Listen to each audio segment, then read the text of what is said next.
pinakamalawak na newsroom sa buong Pilipinas. Ito ang Radyo Pilipinas News Update. Philippine Standard Time, 4:06 p.m.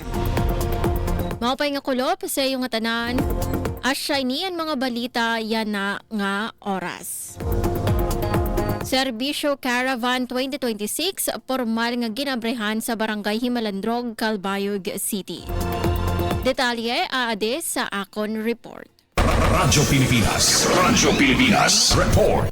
Formal nga nagtikang kakulop Hunyo 4 ang Serbisyo Caravan 2026 sa Barangay Himalandrog, Calbayog City nga nagdadarasan magkadorodilain nga serbisyo sa gobyerno ngadto sa mga komunidad nga hirayo sa sentro. Kabahin san programa ang paghatag serbisyo tikang sa magkadorodilain nga opisina sa syudad sugad sa City Health Office, City Social Welfare and Development Office, Local Civil Registry, City Agriculture Office, City Population Office, ngan iba pa nga mga opisina nga nagserbe para matuman ang mas madagmit ngan mas masayon nga pag-access san publiko sa mga serbisyo san gobyerno. Nakigbahin liwat sa caravan ang mga national nga ahensya sugad sa Department of the Interior and Local Government, Department of Social Welfare and Development, ngan Philippine National Police ngan nagpakita gihapon san suporta an sa Melco 1 ngan ang mga puwersa san seguridad, lakip an Summer 1st Police Mobile Force Company, Special Action Force ngan 14th Infantry Battalion san Philippine Army. Sumalakan Calbayog City Mayor Raymond Uy, nagpapakita ang serbisyo caravan san determinasyon san lokal nga gobyerno nga maabot ang nga tanan nga Calbayog noon, pinaagi san inklusibo nga serbisyo ngan programa para sa padayon nga kauswagan san syudad. Para sa Bagong Pilipinas, Suzette Pretancio, Radyo Pilipinas, Radyo Publiko, Calbayog. Para sa aton katapusan nga balita, TB case finding and patient enrollment gindumara sa sub-provincial jail sa Langoang.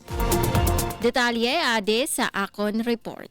Radyo Pilipinas Report.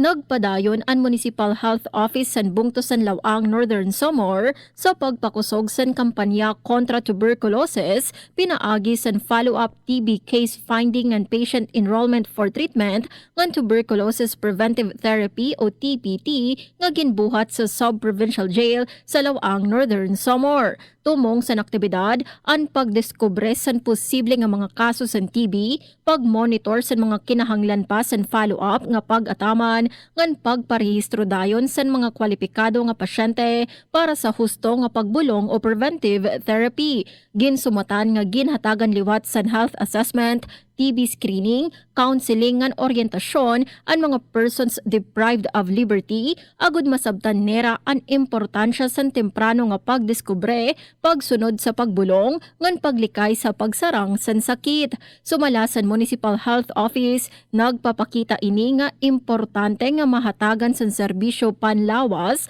ang nga tanan bisan pa sa mga institusyon san mga preso. Pinaagi san padayon nga case finding, monitoring ngan support sa mga pasyente, naglalaom ang LGU Lawang nga mapupugngan ang pagsarang sa tuberculosis nga matitindog ang mas himsog ngan mas taluwas nga komunidad para sa ngatanan.